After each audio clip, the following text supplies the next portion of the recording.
আসর, সময়ের কসম, ইন্নাল ইনসানা লাফি খুসর। ও বিশ্ববাসী, পৃথিবীতে আমি আল্লাহ মানুষ সৃষ্টি করেছি, সমস্ত মানব জাতি আমি আল্লাহ সৃষ্টি করেছি, কিন্তু মানুষকে আমি জাহান্নামের দিকে ফিরিয়ে তাদেরকে আমি ছেড়ে দিয়েছি, জাহান্নামমুখী করে আমি তাদেরকে ছুটে ফেলে দিয়েছি। কিন্তু আবার সেই জাহান্নামমুখী হওয়া থেকে কিভাবে সে বাঁচতে পারবে, আমার আল্লাহ তার 4টা বর্ণনা করেছেন। যখন সুবহানাল্লাহ, আল্লাহ রাব্বুল আলামিন বলেন, ইল্লাল্লাযীনা আমানু ওয়া আমিলুস সালিহাতি ওয়া তাওয়াসাউ বিল হাক্কি ওয়া তাওয়াসাউ বিস সাবর। বলেন আল্লাহু আকবার। আমার আল্লাহ বলেন ইল্লাল্লাযীনা আমানু, কিন্তু যারা সাক্ষ্য দিবে লা ইলাহা ইল্লাল্লাহু মুহাম্মাদুর রাসূলুল্লাহ, আল্লাহ ছাড়া কোনো মাবুদ নাই, আমার ইবাদতের মালিক আল্লাহ ছাড়া পৃথিবীর জমিনের মধ্যে নবমণ্ডল ভূমণ্ডলে কেউ নাই। এই সাক্ষী যার কলব থেকে দিবে, জবানের স্বীকৃতি কাজে বাস্তবায়ন করবে। 2 নম্বরের মধ্যে কি বলবে, ওয়া আন্না মুহাম্মাদান আবদুহু ওয়া রাসূলুহু, বিশ্ব নবী রাহমাতুল লিল আলামিন মুহাম্মদুর রাসূলুল্লাহ সাল্লাল্লাহু আলাইহি সাল্লামকে যারা নবী হিসেবে স্বীকৃতি দিবে, তারা এই পৃথিবীর জমিনের মধ্যে কোনো ক্ষতিগ্রস্ত হতে পারে না। মুহতারাম হাজিরিন, আমি একটা কথা আপনাদের সামনে একটা সূরাকে নিয়ে কথা বলার ইচ্ছা করেছি। যদি আল্লাহ তাআলার রহমতে হাল দয়া হয় তাহলে ইনশাআল্লাহ এই সূরাকে কেন্দ্র করে কিছু আলোচনা আপনাদের সম্মুখে পেশ করব। এই সূরাটা এমন একটা সূরা, ইমাম শাফি রাহিমাহুল্লাহ তাআলা তিনি বলেন, মানব জাতি যদি জাহান্নাম থেকে যদি বাঁচতে চায়, জান্নাতে যদি প্রবেশ করতে চায়, তাহলে এই সূরাকে নিয়ে যদি একটু গবেষণা করে, চিন্তা করে, ফিকির করে, তদ অনুযায়ী যদি আমল করে, তার জন্য এই সূরাই যথেষ্ট হয়ে যাবে। সুবহানাল্লাহ। সেই সূরাটির নাম হচ্ছে কি? সূরাতুল আসর। ছোট্ট একটা সূরা, ইন্নাল ইনসানা লাফি খুসর, আমরা প্রত্যেকে জানি, 2 লাইন মাত্র। এটা সূরা দেখতে ছোট, কিন্তু এর তাফসীর ব্যাখ্যা অনেক বড়। আপনি যদি আপনার জীবনে যদি এই সূরার বাণী অনুযায়ী যদি আপনার জীবন পরিচালনা করেন, 100% গ্যারান্টি, 100% শিওর, নিশ্চিত আপনি জান্নাতি। যখন সুবহানাল্লাহ। এই সূরার মধ্যে আল্লাহ তাআলা 4টা গুণাবলী, 4টা বৈশিষ্ট্য আল্লাহ তাআলা এখানে তুলে ধরেছেন এই সূরার ভিতর। এই 4টা বিষয় অতি গুরুত্বপূর্ণ, অর্থাৎ নাজাত পাওয়ার জন্য, জাহান্নাম থেকে মুক্তি পাওয়ার জন্য, আল্লাহর আযাব ও গজব থেকে মুক্তি পাওয়ার জন্য এই সূরাই যথেষ্ট। সুবহানাল্লাহ। এবং ইনসান জাতি, মানব জাতি যাতে গুরুত্ব দেয়, তাকিদ দেয়, সেই জন্য আল্লাহ তাআলা শুরুতেই মেইন কথা বলার আগেই গুরুত্ব দেওয়ার জন্য আল্লাহ তাআলা সূরাতুল আসর অর্থাৎ সময়ের কসম করে আল্লাহ তাআলা তাকিদ দিয়েছেন। সুবহানাল্লাহ। সর্বপ্রথম আল্লাহ তাআলা কি কয়? ওয়াল আসর, সময়ের কসম, ইন্নাল ইনসানা লাফি খুসর। ও বিশ্ববাসী, পৃথিবীতে আমি আল্লাহ মানুষ সৃষ্টি করেছি, সমস্ত মানব জাতি আমি আল্লাহ সৃষ্টি করেছি, কিন্তু মানুষকে আমি জাহান্নামের দিকে ফিরিয়ে তাদেরকে আমি ছেড়ে দিয়েছি, জাহান্নামমুখী করে আমি তাদেরকে ছুটে ফেলে দিয়েছি। কিন্তু আবার সেই জাহান্নামমুখী হওয়া থেকে কিভাবে সে বাঁচতে পারবে, আমার আল্লাহ তার 4টা বর্ণনা করেছেন। সুবহানাল্লাহ। আল্লাহ রাব্বুল আলামিন বলেন, ইল্লাল্লাযীনা আমানু ওয়া আমিলুস সালিহাতি وتواصوا بالحق وتواصوا بالصبر বলেন আল্লাহু আকবার।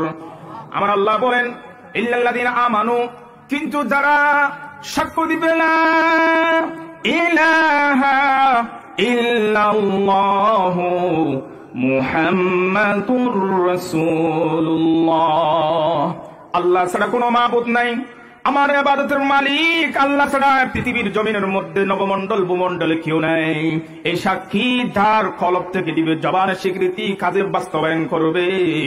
2 নম্বরের মধ্যে কি বলবে?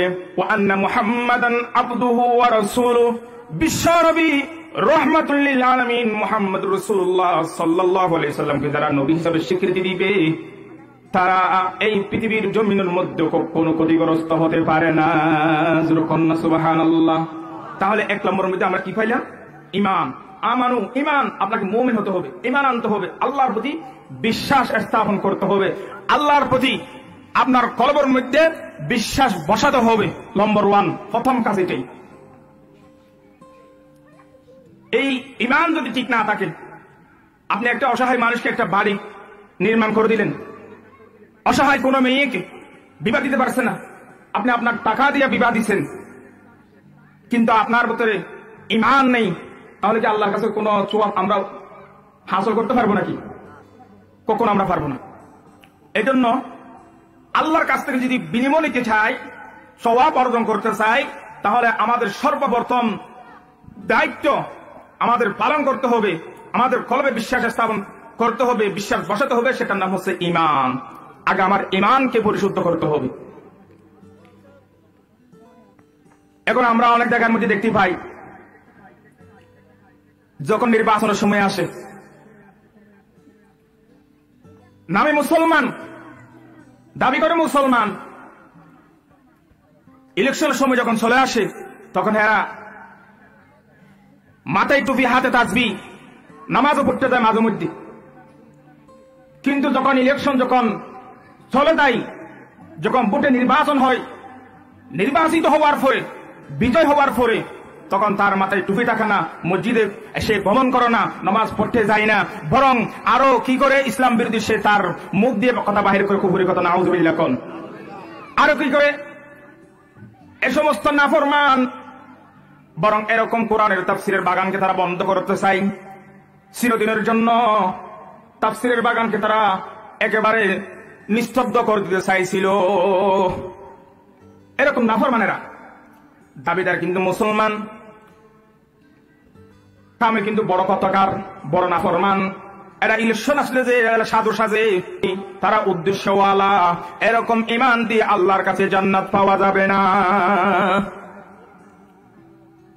এই দেশের মধ্যে যারা ইসলামপন্থী আলেম ওলামা আছে, তারা ইসলামের পক্ষ হয়ে বক্তব্য দেওয়ার জন্য তাদেরকে কত জুলুম নির্যাতন, কত নিপীড়ন, কত নির্যাতন তারা করছে জেলখানার মধ্যে, জালেমের এই জেল কি বলে জেলের মধ্যে বন্দী করে কত নির্যাতন জুলুম করছে, নাউযুবিল্লাহ। কোন এরাই আবার যখন ইলেকশন আছে এরাই আবার সাধু সাজে। সুতরাং যারা এরকম দুঃখবাদী করবে, কোন ক্ষমতাবান, কোন পালবান, কোন টাকাওয়ালা পয়সাওয়ালা স্থায়ী হয় না। আপনি দেখেন ফেরওয়ানের দিকে, হামান, উতবা, সাইবার দিকে দেখেন, এরা পৃথিবী থেকে এখন আছে, চলে গেছে। যত শক্তিশালী হোক না কেন, একদিন তার চলে যেতে হবে। সুতরাং আমরা বাংলাদেশের মধ্যে দেখতে পাচ্ছি, যারা অরিজিনাল কাঠি ইমানদার, তাদেরকে আল্লাহ তাআলা সম্মানিত করেছেন, যেরকম সুবহানাল্লাহ। কিন্তু যারা মুনাফিক, ইমানদার সাজছে, কোরআনের বাগানকে বন্ধ করতে চাইছে, তারা ঠিকই দাদা বাবুদের কাছে চলে গেছে, কিন্তু মামুনুল হক শাইখুল হাদিস, ইবনে শাইখুল হাদিস এ দেশের মধ্যে রাজত্ব করতেছে, যেরকম সুবহানাল্লাহ। ওয়ালিল্লাহিল ইজ্জাতু ওয়ালিরাসূলিহি ওয়ালিল মুমিনিন ওয়ালাকিন্নাল মুনাফিকিনা লা ইয়ালামুন।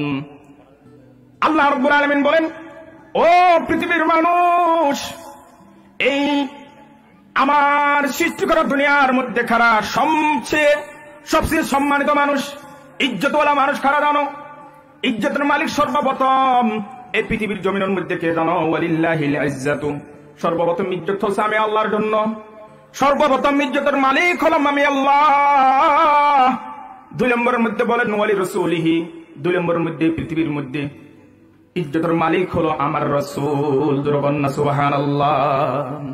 3 নম্বরের মধ্যে বলেন ওয়ালিল মুমিনিন, যারা মুমিন, যারা কাটিভাবে একনিষ্ঠার সহিত বেজালহীন, যারা আমার প্রতি ঈমান এনেছে, যারা মুমিন বান্দা, এরাই খাঁটি ইজ্জতওয়ালা এই পৃথিবীর জমিনের মধ্যে। দুরবন্না সুবহানাল্লাহ। সুতরাং আমরা কি বুঝলাম? এই দুনিয়ার মধ্যে খাঁটি ইজ্জতওয়ালা কারা? মানব জাতির মধ্যে ওয়ালিল মুমিনিন, কোরআনের ভাষা, এটা কোরআনের আয়াত। ওয়ালিল মুমিনিন, যারা মুমিন, যারা ঈমানদার, তারাই খাঁটি ইজ্জতওয়ালা। সুবহানাল্লাহ।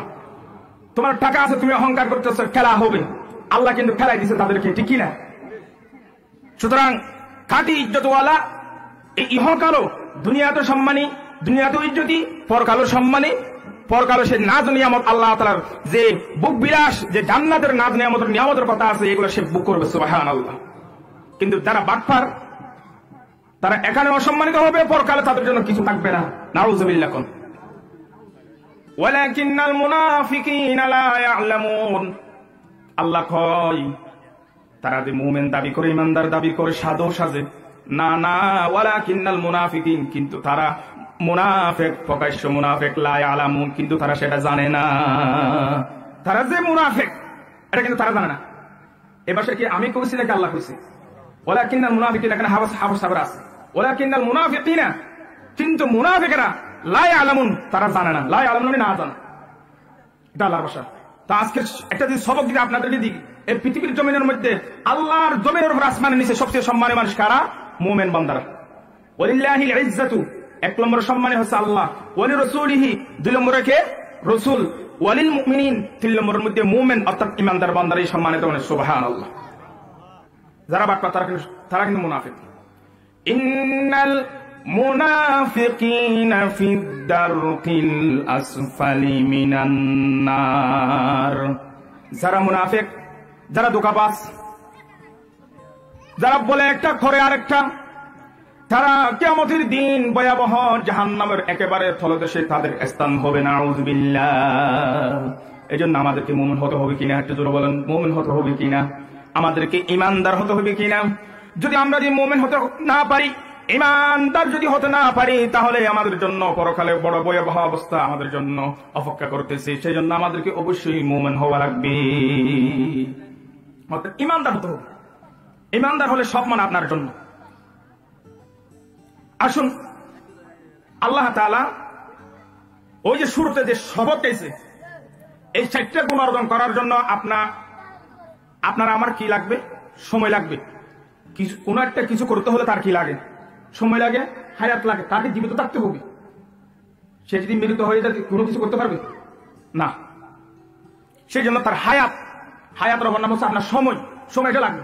সময় যদি নাই, আপনার ভিতরে না থাকে, আপনার জন্য না থাকে, তাহলে আপনি কোনো কিছু করতে পারবেন না। আপনি দুনিয়ার জন্য কিছু করতে পারবেন না, পরকালের জন্য কিছু করতে পারবেন না। এই জন্য এই যে সময় বললাম, আল্লাহ তাআলা সেই সময়ের কসম খেয়ে এই 4টা জিনিসকে আল্লাহ তাআলা সামনে রেখে 4টা জিনিসকে স্মরণ করে দিয়ে আল্লাহ তাআলা শপথ করেছেন, বলছেন ওয়াল আসর, সময়ের কসম। ও বান্দা, ইন্নাল ইনসানা লাফি খুসর, বান্দারে সমস্ত মানব জাতি ক্ষতিগ্রস্তের মধ্যে আছে, অর্থাৎ জাহান্নামমুখী হয়ে আছে।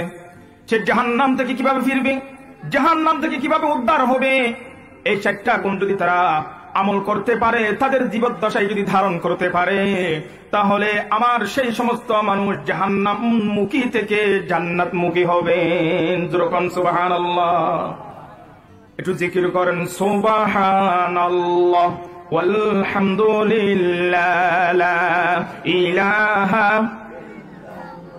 সুবহানাল্লাহ।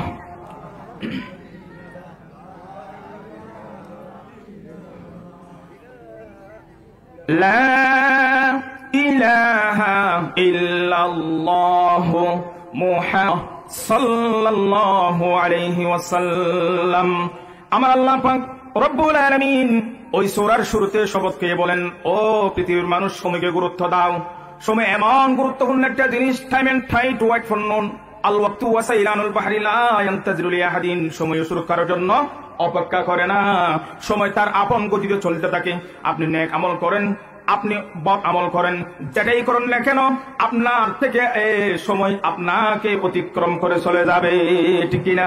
সময় কি থাকবে আপনার জন্য? বসে থাকবে না, তার আপন গতিতে চলতে থাকবে। আপনি নামাজ পড়তেছেন, সময়ের কত গুরুত্ব দেখেন, আপনার হায়াতের কত গুরুত্ব দেখেন। আপনি নামাজের মধ্যে ডান দিকে সালাম ফিরালেন, আসসালামু আলাইকুম ওয়া রাহমাতুল্লাহ,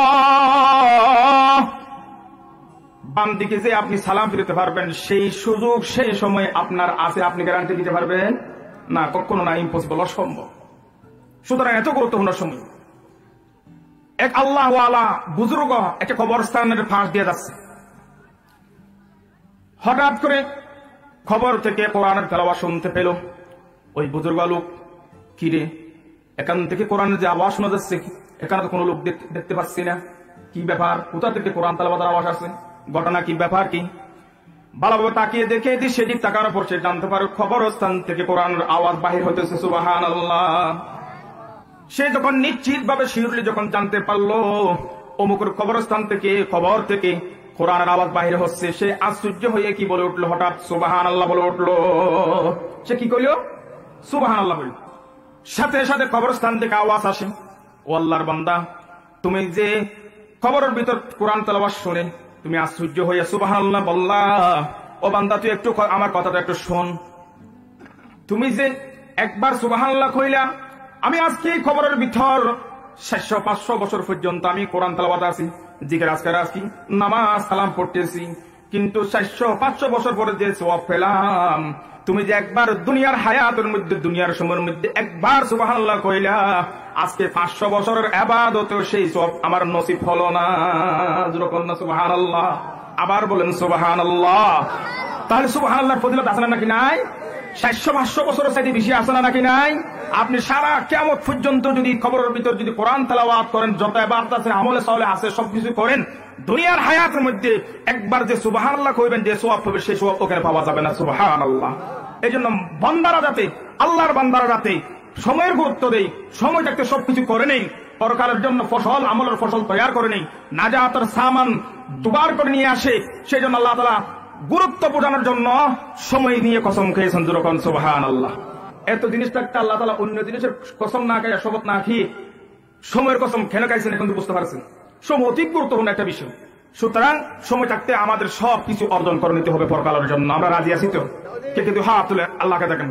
আল্লাহ আমাদের প্রত্যেককে তোমার দ্বীনের পথে চলার জন্য, তোমার দ্বীন মোতাবেক, তোমার রাসূলের আদর্শ সুন্নাহ অনুযায়ী জীবন গড়ার তৌফিক দান করুন, বলেন আমিন। আমার ভাইয়ারা, 2 নম্বর আসুন, আল্লাহ পাক রব্বুল আলামিন 2 নম্বরের মধ্যে বলেন ইল্লাল লাযীনা আমানু ওয়া আমিলুস সালিহাত। 2 নম্বরের মধ্যে বলেন আমালুস সালিহ, নেক আমল, সৎ আমল। যারা নেক আমল করবে, সৎ আমল করবে, এই সমস্ত বান্দারা অবশ্যই জান্নাতি। যখন না সুবহানাল্লাহ। যার ভিতরে ঈমান আছে, যে আল্লাহর প্রতি ঈমান আনবে, 2 নম্বরের মধ্যে সাথে সাথে যদি আমলে সালেহ জারি করে দেয়, সেই বান্দাও জান্নাতি। এই আয়াতের ভিতর, অর্থাৎ এই সূরার ভিতর 4টা আমলের কথা বলেছেন আল্লাহ তাআলা, কিন্তু জান্নাত পাওয়ার জন্য 2টা আমল যথেষ্ট হয়ে যাবে। অন্য আয়াতের মধ্যে দলিল আছে, এখানে যে 60টার কথা আছে, সেই 60টা যদি অর্জন করতে পারেন, সেভাবে যদি আপনি আমি যদি আমল করতে পারি, তাহলে আমাদের শান, মান, মর্তবা আল্লাহর কাছে আরো লক্ষ কোটি গুণে বেড়ে যাবে। সুবহানাল্লাহ। আল্লাহ রাব্বুল আলামিন বলেন ইল্লাল লাযীনা আমানু ওয়া আমিলুস সালিহাত কানাত লাহুম জান্নাতুল ফিরদাউসি নুজুলা। আল্লাহু আকবার। সূরা কাহাবের ভিতর 16 নম্বর পারা 3 নম্বর পৃষ্ঠার শেষের দিকে আয়াতটা আছে। আমরা প্রত্যেকে জানি ইল্লাল লাযীনা আমানু, যারা আল্লাহর প্রতি ঈমান আনবে, ওয়া আমিলুস সালিহাত, সাথে সাথে আমলে সালেহ, নেক আমল, যত ভালো আমল আছে সবকিছু সে বাস্তবায়ন করবে, কাজে করবে। তাদের জন্য কি আছে জানো?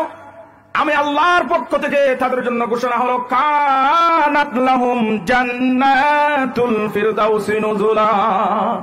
আল্লাহু আকবার।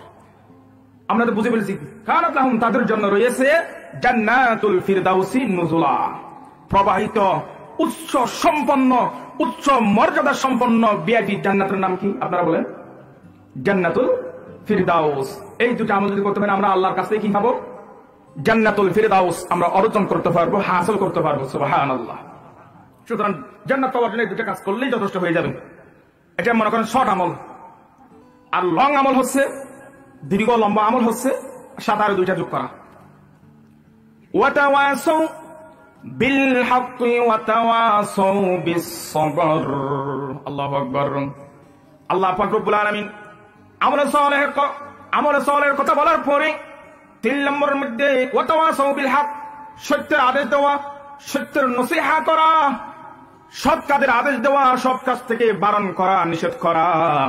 বান্দা তোমরা যদি আমর বিল মারুফ নাহি আনিল মুনকার, সত্যের আদেশ অসত্যের নিষেধ যদি করতে পারো, ও বান্দা তোমরাও শুনে রাখো, তোমরাও কামিয়াব, সাকসেসফুল। সুবহানাল্লাহ।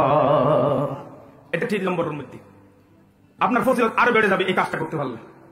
সুতরাং এখানে যাওয়ার আগে আবার একটু দেখি, দুইটা আমল যদি আমরা এই যে ঈমান এবং আমল সালেহ যদি করতে পারি, তার জন্য আরেকটা দলিল হিসেবে আপনাদেরকে বলি, ইল্লাল্লাযীনা আমানু ওয়া আমিলুস সালিহাত ফালাহুম আজরুন গায়রু মামনুন। আল্লাহু আকবার। আমার আল্লাহ পাক রব্বুল আলামিন আয়াতটা কোথায় জানেন তো? সূরাতুত তিন ওয়াজ যাইতুন ওয়া তুর সিনিন। এই সূরার ভিতরে আয়াতটা আছে কিনা?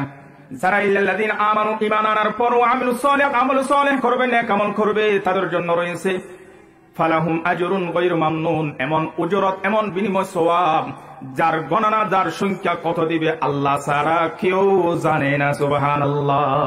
অগণিত কত দিবে এটা এখানে উল্লেখ করা নাই। ফালাহুম আজরুন গায়রু মামনুন, আপনার ধারণ ক্ষমতার বাহিরে, আপনার ক্যালকুলেটরের বাহিরে, হিসাবের বাহিরে আল্লাহ তাআলা আমাদেরকে সওয়াব দিয়ে আমাদের আমলনামা ভরপুর করে দিবেন। যেরকম সুবহানাল্লাহ। তাআলা এত সুন্দর করে ঘটনাকৃতি শেকল সুরত দিয়ে সৃষ্টি করার পিছনে উদ্দেশ্য কি? আল্লাহ তাআলা কি করা? ইবাদত করা, আল্লাহর দাসত্ব করা, গোলামি করা, বন্দেগী করা। লাকাদ খালাকনাল ইনসান ফি আহসানি তাকওয়িম। এই আয়াতটা কোথায় আপনারা জানেন? ও সূরা 3 এর ভিতরে আছে। আল্লাহ তাআলা বলেন, আমি মানুষকে সুন্দরতম ঘটনাকৃতি দিয়ে সৃষ্টি করলাম। খালাকনাল ইনসানা ফি আহসানি তাকওয়িম সুম্মা রাদাদনাহু আসফালা সাফিলিন, ফি আসফালা সাফিলিন। আবার সেই সৃষ্টি করার পর তাদেরকে আমি একেবারে ছুটে ফেলে দিয়েছি, ছেড়ে দিয়েছি। তাদেরকে আমি একটা ক্ষতির গর্তের দিকে আমি ফেলে দিয়েছি, অর্থাৎ এদিকে আমি কি করেছি? তাদেরকে মুখ করে দিয়েছি। এখন সেদিক থেকে মুখ আবার ফিরাইয়া ব্যাক করে জান্নাত মুখী কিভাবে হবে এটা আপনার দায়িত্ব। এই সূরাতুল আসর আর সূরাতুল 3 এর ভিতরে আয়াতগত একটা তাফসীর আছে, একটার সাথে মিল আছে। ওখানে বলেছেন আল্লাহ তাআলা, ইন্নাল ইনসানা লাফি খুসর, মানুষ ক্ষতিগ্রস্তের মধ্যে। আমি সৃষ্টি করার পর মানুষ ক্ষতিগ্রস্তের মধ্যে নিজেকে অর্জন করে আসতে হবে বাঁচতে চাইলে। এখানেও কি কথা? মানুষকে সুন্দরতম ঘটনাকৃতি দিয়ে সৃষ্টি করেছি এবং তাদেরকে ছুড়ে দিয়েছি, স্বাধীনতাও দিয়েছি। সে সেখান থেকে যদি ভালো করতে পারে তাহলে সে কামিয়াব, যদি সে ভালো না করে, সে যদি মন্দ করে তাহলে সে না কামিয়াব, সে ধ্বংস, সে একেবারে চিরধ্বংস। নাউযুবিল্লাহ। সুম্মা রাদাদনাহু আসফালা সাফিলিন ইল্লাল্লাযীনা আমানু ওয়া আমিলুস সালিহাত। কিন্তু যারা ঈমান আনবে এবং আমল সালেহ করবে তাদের আর কোনো চিন্তা নাই, তারা জান্নাতি। সুবহানাল্লাহ। ওয়া তাওয়াসাউ বিল হাক্কি ওয়া তাওয়াসাউ বিস সবর। এবার আসেন, আমলে সালেহের মধ্যে সবচেয়ে গুরুত্বপূর্ণ, সবচেয়ে দামি, সবচেয়ে তাকিদওয়ালা আমল, মেন হেড আমল কোনটা আপনারা জানেন? হুয়া আস-সালাহ। এটার নাম কি? নামাজ। সালাত, নামাজ। আমলে সালেহের মধ্যে 1 নম্বর কোনটা? উম্মুল ইবাদাহ হুয়া আস-সালাহ। ইবাদতের মা হচ্ছে কি? নামাজ। তা আমরা সেই নামাজ মানি নেক আমলের, মেন নেক আমলের অনেক শাখা প্রশাখা আছে। একটা যে আপনার গাছ, সে গাছের মধ্যে বিভিন্ন শাখা প্রশাখা, মানে যে ঢেল দেখছেন না, অনেক ঢেল ওখান থেকে ঘষায়, কিন্তু মেইন গাছ হচ্ছে একটা। ওই আমল সালেহের মধ্যে বিভিন্ন আমলের শাখা প্রশাখা আসে, ওইখান থেকে মেইন শাখা প্রশাখার মেইন বড় স্থানটা হচ্ছে, জিনিসটার নাম হচ্ছে আস-সালাহ। সুতরাং এখন আমাদের আমলে সালেহ তথা নামাজ ঠিক হচ্ছে কিনা, আমরা নামাজ পড়তেছি কিনা, আমরা শুধু কি জুমাবারে মসজিদে গমন করছি নাকি আর মাঝখানে যে সময় আছে এই সময় আমরা নামাজ মসজিদে আসতে না পারলো যার কাজ কর্মস্থান যেখানে সেখানে আমরা নামাজটা আদায় করতেছি কিনা, এটা আপনারা চিন্তা করেন। সুতরাং আমলে সালেহ ঠিক না থাকলে ইমান এনে মুসলমানে প্রবেশ করার পর যদি আপনার আমলে সালেহ তথা নামাজ যদি ঠিক না থাকে, আপনি আল্লাহর কাছ থেকে জান্নাত পাইতে কি হয়ে যাবে, আপনি বাধাগ্রস্ত হবেন। আউয়ালু মা ইউহাসাবু বিহিল আবদু ইয়াউমাল কিয়ামাতিস সালাহ ফাইন সালাহাত সালাহা সাইরা আমালিহি ওয়া ইন ফাসাদাত ফাসাদা সাইরা আমালিহি আও কামা ক্বালা নবী আলাইহিস সালাতু ওয়াস সালাম। আল্লাহর নবী বলেন, কিয়ামতের দিন সর্বপ্রথম আমার বান্দাদের কাছ থেকে আমি হিসাব নিকাশ নেব। হুয়া উম্মুল ইবাদাত, as-সালাত, নামাজের হিসাব নেবে। যার নামাজ ঠিক হবে, যে নামাজের যখন বাধাগ্রস্ত হয়ে যাবে, নামাজ নিয়ে যখন আপনাকে প্রশ্ন করা হবে, আপনি যখন নামাজের চেক পোস্টের মধ্যে ধরা খেয়ে যাবেন, তখন যদি আপনি ঠিক যদি উত্তর দিতে না পারেন, আপনার যত আরো গাঠি আছে সব গাঠি আপনার জন্য আরো কঠিন হয়ে যাবে। নাউজুবিল্লাহ। সুতরাং আপনি যদি ঠিকভাবে যদি নামাজের হিসাব যদি আল্লাহর কাছে যদি ব্যক্ত করতে পারি, অবশ্যই আমরা আরো যত নেক আমল করেছি সব নেক আমল বিনা হিসাবে আল্লাহ তাআলা পাশ করাই দিবেন। জোরে কন্না সুবহানাল্লাহ। তাহলে লাভ আছে না নাই? সুতরাং নামাজ পড়তে হবে। হুয়া উম্মুল ইবাদা। আমি এই কথাটা বলা আপনাদের দিকে নিয়ে আসছি। আবার আপনার উম্মুল ইবাদা, ইবাদতের মেইন গড, একেবারে প্রধান হেড যেটা আছে এটা হচ্ছে উম্মুল ইবাদা হুয়া সালাত, অর্থাৎ নামাজ। ফাইন সালাহা সালাহা সাইরা আমালিহি, নামাজ ঠিক থাকলে সালাহা আমাল আর সাইরা আমালিহি, সমস্ত আমল ঠিক। ওয়াইন ফাসাদাত, নামাজ যদি আপনি ফাসাদ হয়ে যান, আপনি যদি ওখানে যদি বাধাগ্রস্ত হন, ফাসাদা সাইরা আমালিহি, সব আমল একেবারে আপনি কি হয়ে যাবেন, আপনি প্রতিটা গাটে গাটে চেক পোস্টে আপনি বাধাগ্রস্ত হবেন। নাউজুবিল্লাহ। এজন্য আমরা নামাজ পড়বো তো ইনশাআল্লাহ, নামাজ পড়বো তো ইনশাআল্লাহ। যেখানে থাকি না কেন, যেভাবে থাকি না কেন, আপনি কাজও থাকেন, যেখানে থাকেন, আপনি যদি নামাজে দাঁড়ান, আল্লাহ এটা দেখেন না আপনার। এটা আপনি যদি মনে করেন আপনার মনের মধ্যে আছে যে আজকে গরিব হলাম, রুজি রোজগার করার জন্য আজকে মাঠে ময়দানে আমার ইনকাম করার জন্য আমাকে জমিনের মধ্যে চলে আসতে হয়েছে, অনেক দূরে, পাহাড়ি বনে, মাঠে, খেতে, মসজিদে অনেক দূরে, মসজিদে যেতে পারছি না। আপনার মনে যদি এই তরফটা যদি থাকে, মনটা যদি একটু ছোট হয়, আল্লাহ তাআলা তখন যে আপনি জমাতের মধ্যে অর্থাৎ জমাতে এসে যে নামাজ পড়তে আপনার মনে চাচ্ছিল কিন্তু পারেন নাই দুর্বলতার কারণে, রুজি আয় করার জন্য আল্লাহ তাআলা খুশি হয়ে আপনাকে আপনার সাইডে দক্ষিণে, আপনার উত্তরে এমন আল্লাহ তাআলা ফেরেশতা যুক্ত করবেন যারা আপনার মুক্তাদি হবে। সুবহানাল্লাহ। আপনাকে জামাতের সওয়াব দান করবে। সুবহানাল্লাহ। আপনি খেতে পড়লেও মসজিদে পড়ার সওয়াব পাবেন। সুবহানাল্লাহ। হাদিস শরীফের মধ্যে আছে দক্ষিণে কতগুলো মুসল্লি হবে, উত্তর দিকে কতগুলো মুসল্লি হবে। আপনি যদি ভালোভাবে ওখানে যে আযান কামত দিয়া যদি নামাজ আদায় করেন, একাই যদি করেন, হাদিসে বলে আপনার উত্তর দিকে দেখলে সুখে যতটুকু পর্যন্ত আপনার ক্যাপচার দিবে ততটুকু পর্যন্ত ফেরেশতা আল্লাহ তাআলা এখানে নিযুক্ত করবে। বাম দিকে যতটুকু পর্যন্ত আপনার সুখে যতটুকু পর্যন্ত ক্যাপচার দিবে ততটুকু পর্যন্ত ফেরেশতা আল্লাহ তাআলা নামাজের মধ্যে আপনার জন্য দাঁড়িয়ে রাখবে মুসল্লি আকারে। সুবহানাল্লাহ। তাহলে আমরা নামাজ পড়বো তো ইনশাআল্লাহ। নামাজ যদি আমরা পড়তে পারি আমাদের লাভ আছে নাকি? নাই আছে। নামাজ ছাড়া কেউ কি জান্নাতে যেতে পারবে নাকি? কখনো না, ইম্পসিবল, অসম্ভব। এই জন্য আমাদেরকে নামাজ আদায় করতে হবে ভাইরা। নামাজ যদি আমরা আদায় করতে পারি তাহলে আমরা কামিয়াব, আমরা সাকসেস। এবার আসেন, এই আমল সালামের মধ্যে আরো শাখা প্রশাখা আছে নাকি? নাই আছে। এই যে আপনারা যে মসজিদ, মাদ্রাসা, এই যে এলাকার মধ্যে একটা কোরআনের একটা বাগান, একটা শাখ যে আলোকিত হয়েছে, এই জন্য আমরা খুশি না বেজা। দিনের একটা বাতি যে এখানে জ্বলতেছে, এটা আপনাদের পুরো সমাজের জন্য একটা সারাক সরামের জন্য একটা লাইট। সুবহানাল্লাহ। এটা নিভিয়ে গেলে পুরা এলাকায় নিভিয়ে যাবে। নিভিয়ে যাওয়া মানে ধর্মের আলো নিভিয়ে যাওয়া। আপনার কলবের মধ্যে তখন শয়তান এসে আপনাকে গ্রাস করে রাখবে। নাউজুবিল্লাহ। এই জন্য জাহান্নামমুখী থেকে যদি বাঁচতে চান, জান্নাতমুখী হতে চান, এরকম দ্বীনি প্রতিষ্ঠান এগুলো আমাদেরকে জ্বালিয়ে রাখতে হবে কিনা আমাদেরকে? আমরা রাজি আছি ইনশাআল্লাহ। তাহলে ওয়ামিলুস সালিহাত, আমলে সালেহের মধ্যে এই যে দান খায়রাত, আমরা যে দান খায়রাত করি, মসজিদের জন্য যে সাহায্য সহযোগিতা করি, এগুলো আপনার আমার জন্য থাকবে কিনা কি থাকবে না? ফলকার জন্য আল্লাহর কাছে আরো শত শত কোটি গুণ বৃদ্ধি আকারে আল্লাহর কাছে আপনি পেয়ে থাকবেন। ওমা তুনফিকু মিন খায়রিন তাজিদুহু ইনদাল্লাহ হুয়া খায়রুন ওয়া আ'যামা আজরা ওয়াস্তাগফিরুল্লাহ ইন্নাল্লাহা গফুরুর রহিম। জোরে বলেন আল্লাহু আকবার। ও পৃথিবীর মানুষ শোনো, তোমরা যারা পৃথিবীর হায়াত অবস্থায়, তোমার জীবন অবস্থায় আমার দ্বীনের জন্য, আমার কোরআনের জন্য, আমার হাদিসের জন্য, আমার দ্বীনকে জিন্দা রাখার জন্য এই পৃথিবীর জমির মধ্যে তোমরা তোমাদের হায়াত অবস্থায়, তোমাদের জীবদ্দশায় যা কিছু সাহায্য সহযোগিতা দান মাল নিয়ে তোমরা অগ্রিম অ্যাডভান্স দিয়ে শরীক হইছো, বান্দা এগুলা হুবহু তাজিদুহু ইনদাল্লাহ, কিয়ামতের দিন এটা আমার কাছ থেকে তোমরা আমার ব্যাগ পাবা। সুবহানাল্লাহ। আল্লাহর কাছ থেকে এটা আমরা আবার ফিরিয়ে পাবো। সুবহানাল্লাহ। তাহলে লাভ আছে নাকি না?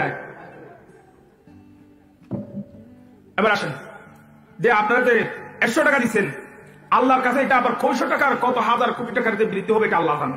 মা আদা রাতের মতো একটা যদি গাভী দিলেন, সে গাভীটিকে একটা হবে, আরেক বছর আসলে আরেকটা হবে, এভাবে হইতে থাকবে।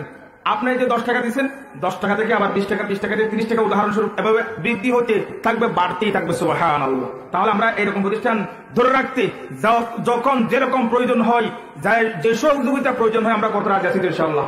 ইনশাআল্লাহ আমরা এটা করবো। এটা আমল সালেহের মধ্যে একটা শাখা।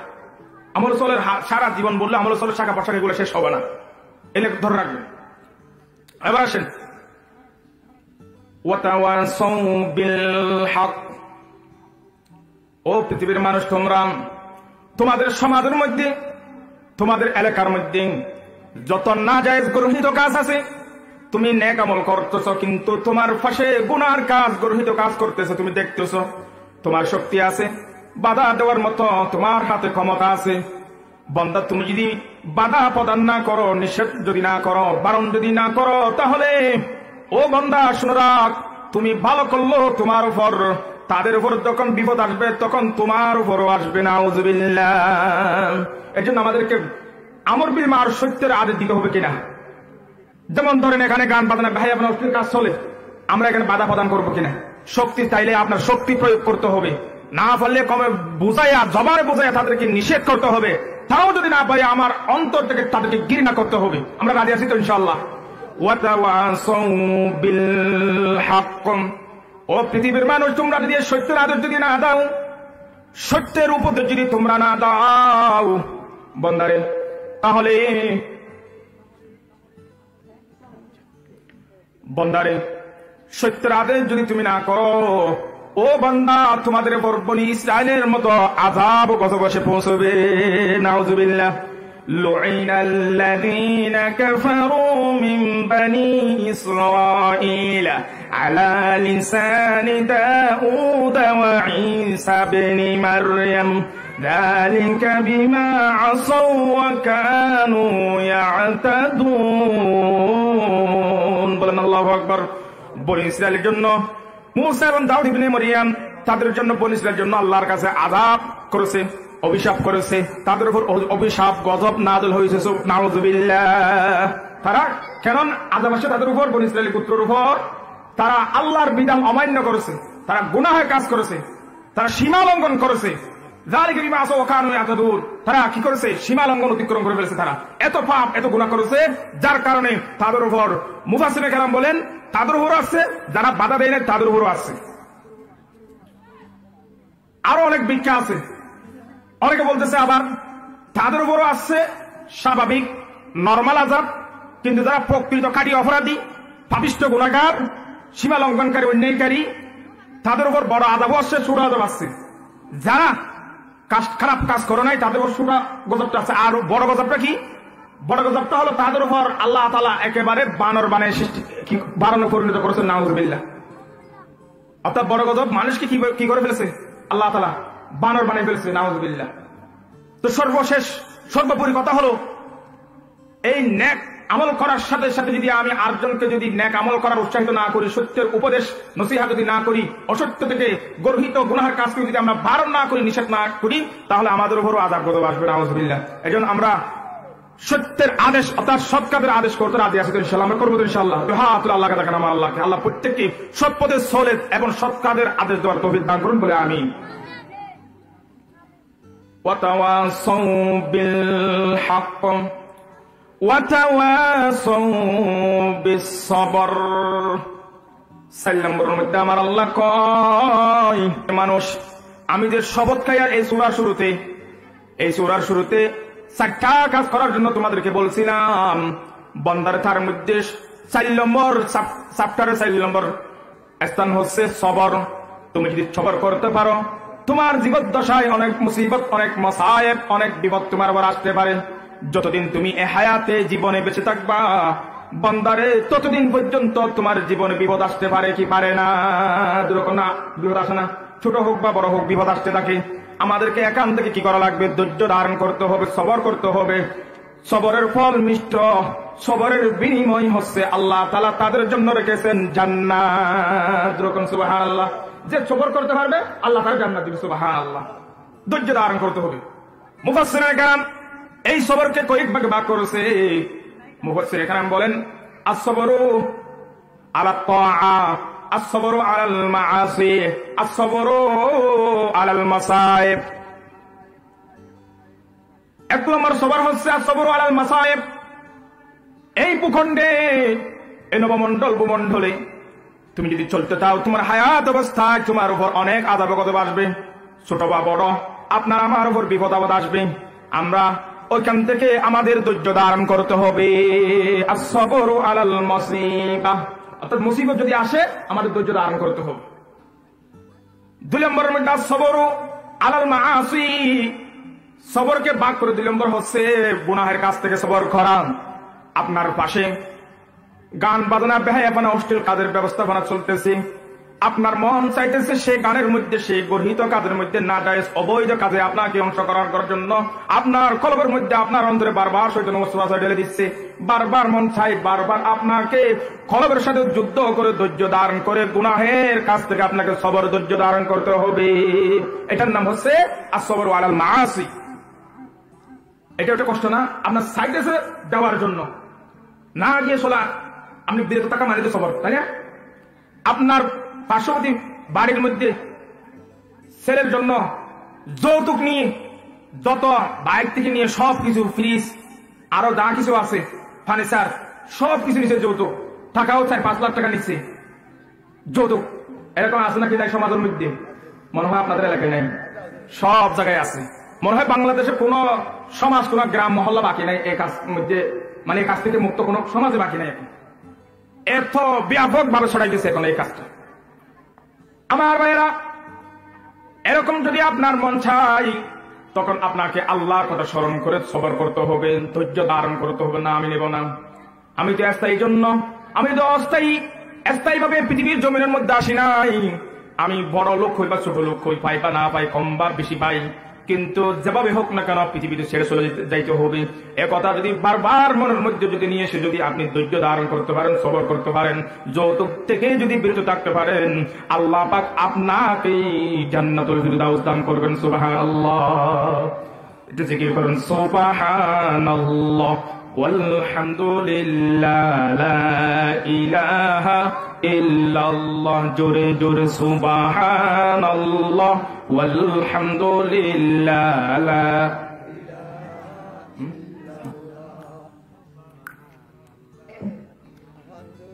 লা ইলাহা ইল্লাল্লাহ মুহাম্মাদুর রাসূলুল্লাহ সাল্লাল্লাহু আলাইহি ওয়াসাল্লাম। ও রশিদনগরের মুসলমান ইমানদার আল্লাহর গোলাম, আমার আল্লাহ সবরের 3 নম্বর চ্যাপ্টারের মধ্যে কই আস-সবরু আলা তাআ। 3 নম্বরের মধ্যে আপনাকে ধৈর্য ধারণ করতে হবে। কোথায় জানো? বান্দার শীতকালে বুড়ে ফজর নামাজ পড়তে উঠতে আপনার অনেক কষ্ট হবে, মন চাইবে আর একটু ঘুমিয়ে থাকি। এই শীতের মধ্যে কিভাবে আমরা কোরিয়ান কম্বল ছেড়ে কিভাবে মসজিদে যাব? মন চাই না, অনেক কষ্ট হবে। মসজিদে গেলে ওখানে টেপের পানিতে অনেক ঠান্ডা হবে, এত কষ্ট করে কিভাবে আমরা নামাজ পড়বো? এই সমস্ত কষ্টকে যদি আপনি ঢিঙ্গাইয়া ধৈর্য ধারণ করে সবর করে যদি মেনে নেন, তাহলে আপনি জান্নাতি। সুবহানাল্লাহ। আস-সবরু আলা তাআ মানে নেক কাজের প্রতি ধৈর্য ধারণ করতে হবে। গ্রীষ্মকালে প্রচন্ড গরমে জোহর নামাজ পড়তে টিনের মসজিদ যেমন দাও দাও করে আমি দেখতেছি গরম পড়তেছে, এই গরমের মধ্যে মসজিদে আমি কিভাবে নামাজ পড়বো, আপনার কষ্ট হবে। তখন আপনি যদি ধৈর্য ধারণ করতে পারেন, যত কষ্ট হোক না কেন, আমার জান তো আল্লাহর জন্য, আমার হায়াত তো আল্লাহর জন্য, আমার সবকিছু, আমার মাল সবকিছু কার জন্য? আল্লাহর জন্য। আল্লাহর জন্য আমি কষ্ট করে, যত কষ্ট হোক না কেন আমরা দাঁড়িয়ে যাবো নামাজের মধ্যে। সুবহানাল্লাহ। এই ধৈর্য ধারণ, এই সবর যদি করতে পারেন তাহলে আপনি কামিয়াব। সুবহানাল্লাহ। এটা কয় নম্বর গুণ? 4 নম্বর। 1 নম্বরে ঈমান, 2 নম্বরে আমল সালেহ ওয়া আমিল সালিহাত, 3 নম্বরে ওয়াতাওয়াসাউ বিল হক, হকের দাওয়াত দেওয়া, সত্যের দাওয়াত দেওয়া, ওয়াতাওয়াসাউ বিস সবর, সবর 4 নম্বর গুণ এটা। এই 4 নম্বরকে মুফাসসিরিন 3 ভাগে ভাগ করেছে, মানে একটু খোলাসাভাবে যাতে বান্দারা বুঝতে পারে, আল্লাহর বান্দারা যাতে সহজে উপলব্ধি করতে পারে, বুঝতে পারে, এর জন্য ভাগ করেছেন। মুসিবতের থেকে ধৈর্য ধারণ করা, নেক কাজ করতে গেলে আপনাদের কষ্ট হবে। ওই যে ভোরে ফজরের সময় যে কম্বল ছেড়ে মসজিদে আসতে হবে কনকনে শীতের মধ্যে, এটা কষ্ট না? আপনাকে ধৈর্য ধারণ করতে হবে না? এটা বলছে আজ সবর আল ফা। আরেকটা হচ্ছে গুনাহের কাজ, মন চাই তাই, মন চাই, যেমন যুবকরা মোবাইলের মধ্যে অশ্লীল ভিডিও আছে নাকি নাই? বর্তমান সমাজের যুবকরা কি এখান থেকে বাঁচতে পারে? মন চাই যতবার মানে মোবাইলটা হাতে নিবে, বিশেষ করে রাত্রে যখন ঘুমাবে, তখন মন চাই একটু দিকে চাই, একটু দিকে চাই, বারবার চাই। আপনি যদি নিজের নফসের সাথে যুদ্ধ করে যদি ব্যাগ আসতে পারেন, ধৈর্য ধারণ করতে পারেন, আপনি জান্নাতে। সুবহানাল্লাহ। অন্যথায় জাহান্নামী, নাউযুবিল্লাহ। এই জন্য এই 4টা কাজ আমরা কত রাজি আছি তো ইনশাআল্লাহ। এই 4টা কাজ আমরা সুখে দুঃখে হার হালতে পাই বা না পাই, এই 4টা কাজ করে যেতে হবে। যদি যাই আল্লাহর কাছ থেকে, ইল্লাল্লাযিনা আমানু ওয়া আমিলুস সালিহাত কানাত লাহুম জান্নাতুল ফিরদাউসি নুজুলা, একেবারে উচ্চ মাকাম, উচ্চ লেভেলের জান্নাত আল্লাহর কাছ থেকে হাসিল করতে পারবো। সুবহানাল্লাহ।